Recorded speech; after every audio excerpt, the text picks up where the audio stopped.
په چلنج سره راغی صاحب ته وایم مهرباني دې وکړئ اوس د کمپیوټر دور ده تاسو یو هغه برابر کړئ د چې وزارت خارجه کې کوم ځای کې کار کوو راغی صاحب د همده په چوکۍ چې کوم طالب ناست ده هغه دواړه راولولو ته یو دنیاوال دې امتحان واخلي که د راغي نمرې له هغه نه زیاتې سولې زه د ښځو څادر په سر اچوم ګرځوم له راغي نه به یو پلس هغه صلاحیت به هم لري پوه به وي او کار د اهل به وي د په چوکۍ د وزارت خارجه کې و د په چوکۍ چې څوک ناست ده معلوم کس به وي او امقه د راولم ور سره دلته د سره مقابله کوم یا نور چې د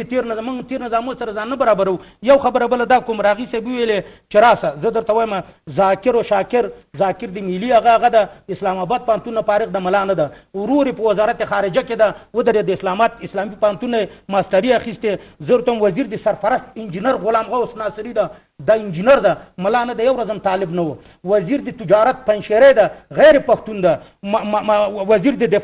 وزیر د دفاع سخنگوی دا غیر پښتون ده او معین د اقتصاد غیر پښتون ده لوی درستیز غیر پښتون ده معاون د دویم د رئیس الوزرا دا غیر پښتون ده سخنگویان پنشیر فاریاب د بدخشان د ډیرو والیان یولس والیان من غیر پښتانه لرو یتا خبر اکثریت پښتانه خو اکثریت دي کې شک نشته نو خلک زیات نو بلر سره پردې کوي دا ملا